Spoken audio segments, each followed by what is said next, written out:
Every night on a cruise ship, something strange happens. Long after passengers leave the buffet, after the lights dim and the music fades, tons of perfectly good-looking food simply vanish. Not leftovers from plates, entire trays.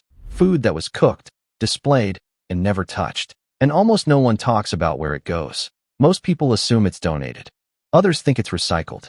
Some believe it quietly disappears into the ocean. The truth is more complicated and far more surprising. A cruise ship isn't just serving dinner.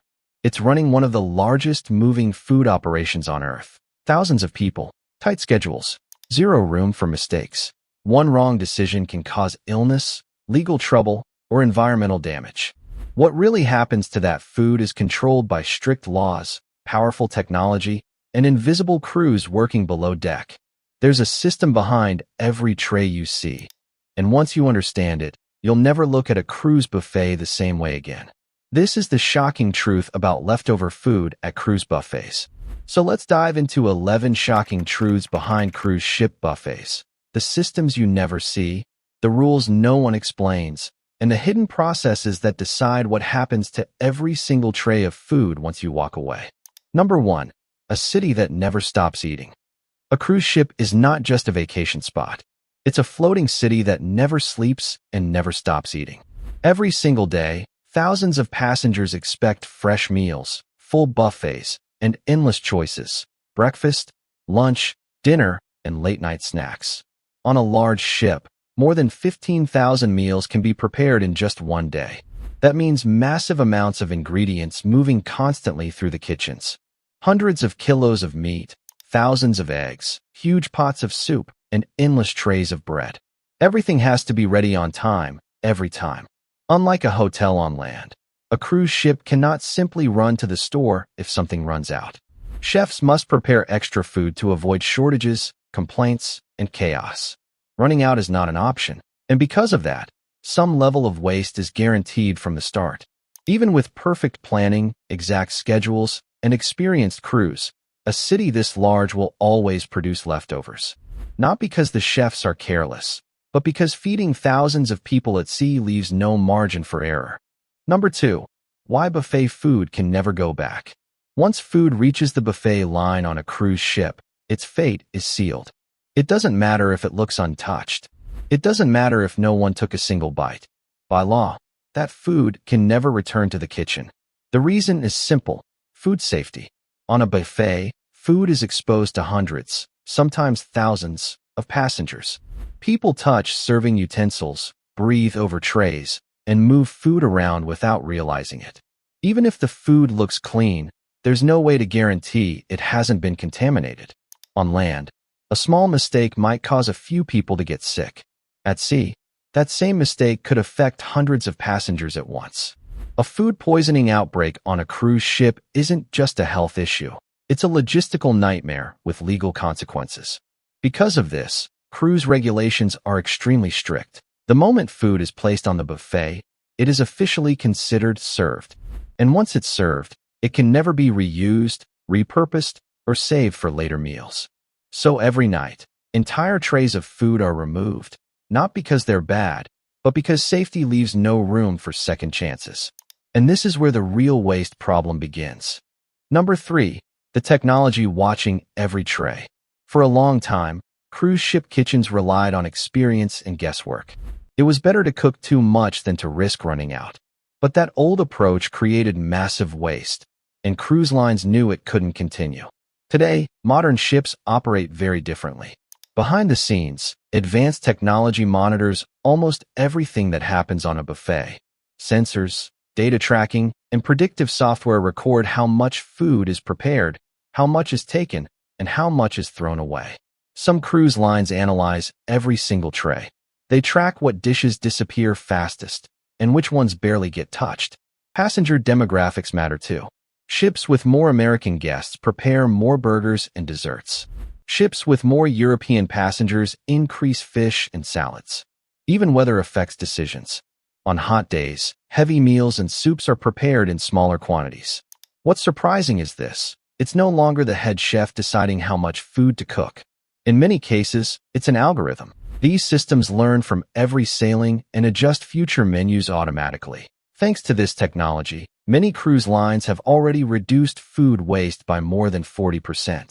Each small adjustment saves tons of food, without passengers ever noticing a difference. Number 4. What food can be reused and what cannot? Inside a cruise ship kitchen, there's a strict line that chefs are trained to never cross. Food is constantly being evaluated, not for taste, but for where it has been. If a piece of food was prepared but never left the kitchen, it still has value. A salmon fillet that wasn't served can be transformed into soup, sauce, or another dish. Ingredients that never reached passengers can often be safely reused in creative ways. But the moment food touches the buffet, everything changes. Even if it looks perfect, even if no one touched it, it's considered unsafe. Once it crosses that line, there are no exceptions. Its destination is already decided. That's when machines most passengers never see come into play. Food waste is sent to industrial grinders, compactors, and dehydrators hidden deep below deck. These systems are designed to handle enormous volumes quickly and safely. This separation process isn't emotional. It's mechanical and regulated. The goal isn't saving food at any cost. The goal is preventing risk, maintaining standards, and controlling what happens next. Number 5. Turning food waste into energy. Once food waste leaves the kitchen, it doesn't just get tossed into a bin and forgotten. On modern cruise ships, it enters a highly controlled processing system designed to reduce volume and limit environmental impact. First, the waste is ground into small particles. Then it's dehydrated, removing most of the moisture. This process alone can reduce the volume of food waste by up to 80%. What's left is a dense, dry pulp that's far easier to store and manage. On newer ships, that pulp doesn't stop there. Advanced systems convert it into energy or usable byproducts. In some cases, it's processed to support onboard systems, helping reduce the ship's overall resource demand. Older ships don't always have this technology, so their processed waste is stored and later offloaded at port for specialized treatment. Not everything can be reused, and not every ship has the same capabilities. But the direction is clear. Each new generation of cruise ship is designed to waste less, process smarter, and rely less on dumping or external disposal. It's not a perfect system, but compared to the past, it's a massive shift toward responsibility at sea. Number 6. The laws that govern the ocean. Cruise ships don't decide on their own what can be thrown away and where. The ocean is governed by strict international laws, and breaking them can cost millions. The most important rulebook is called MARPOL. It's a global convention that controls how ships handle waste at sea. Under these rules, food waste can only be released into the ocean under very specific conditions. It must be fully ground, processed, and the ship must be more than 12 nautical miles away from the coast. Even then, nothing happens quietly. Every single discharge is logged, timed, measured, and recorded in a garbage record book. These records are audited during inspections, and inconsistencies raise red flags immediately. Because of this, most cruise lines avoid ocean discharge whenever possible. The risk is simply too high. Fines for illegal dumping can exceed $1 million, and companies have been caught before. In recent years, violations have led to lawsuits, damaged reputations, and tighter oversight. The message is clear. The sea is no longer a place where mistakes disappear. Every action is tracked, and accountability follows the ship wherever it goes. Number 7. The truth behind zero waste claims. Many cruise lines proudly advertise zero waste or zero landfill ships. At first glance, it sounds like the problem is solved. But the reality is more complicated. When a cruise ship says zero landfill, it usually means waste isn't sent to traditional landfills on shore. Most of it is recycled, treated on board, or processed before disposal. But zero doesn't mean nothing. There is always a remaining portion that can't be recycled or reused. Some of that waste is incinerated in advanced onboard systems. These modern incinerators are far cleaner than older versions, but they still produce carbon emissions.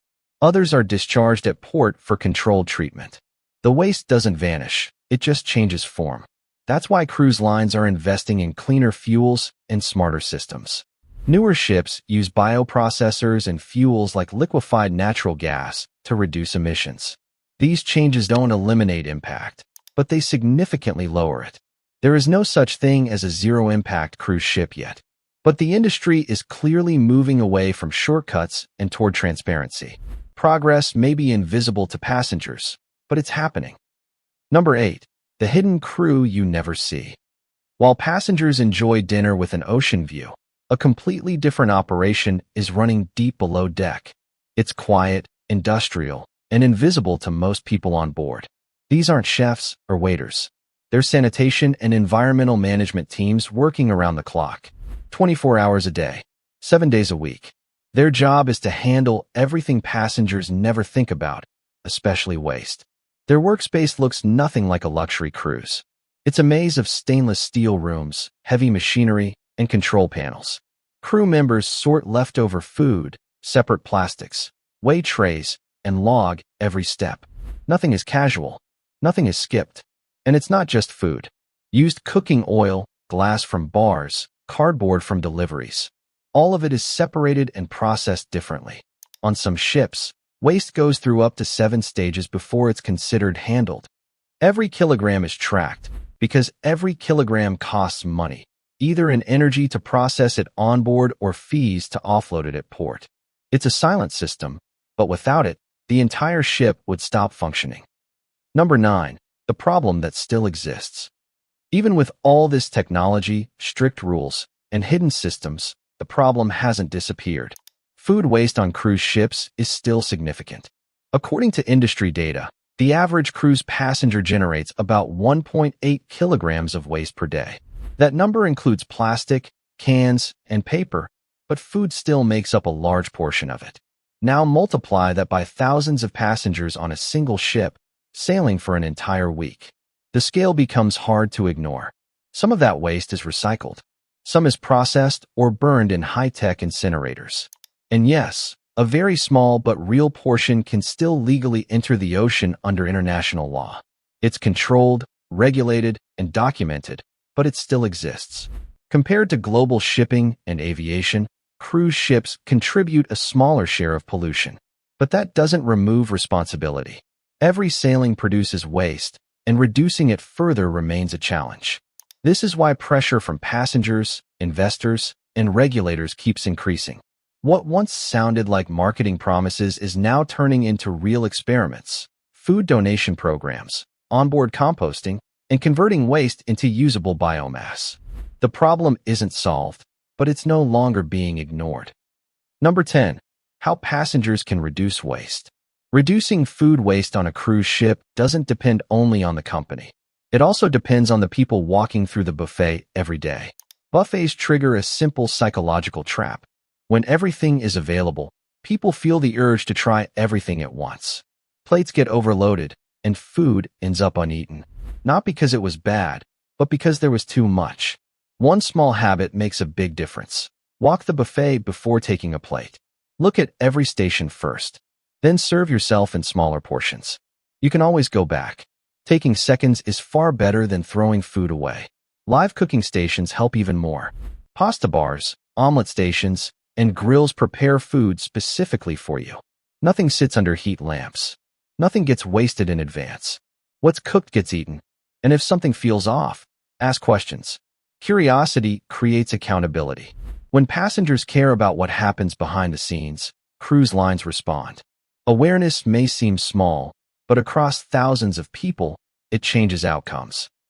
Number 11. The future of cruise buffets. And now, this is the last shocking truth, because everything you've heard so far is leading to one unavoidable reality. Cruise buffets as we know them are slowly coming to an end. The industry is moving away from excess. For years, luxury meant overflowing trays and unlimited options. But today, cruise lines are realizing that real luxury is control, quality, and sustainability. Mountains of food no longer impress. Responsibility does.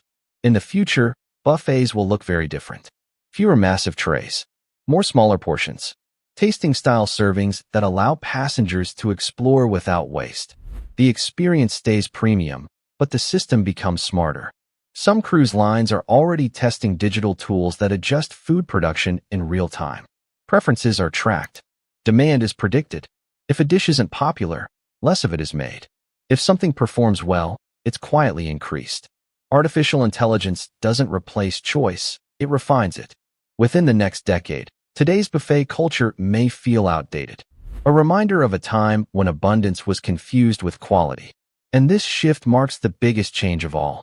At last, the cruise industry is changing out of necessity, not image. Smarter technology, stricter rules, and passenger awareness are driving real action behind the scenes. Passengers matter too. Taking only what you'll eat and being mindful at the buffet makes a real difference. So next time you're at a cruise buffet, remember, you're not just eating. You're part of a system that impacts the ocean. If you want to uncover the real truths behind cruise life that most passengers never see, make sure you're subscribed.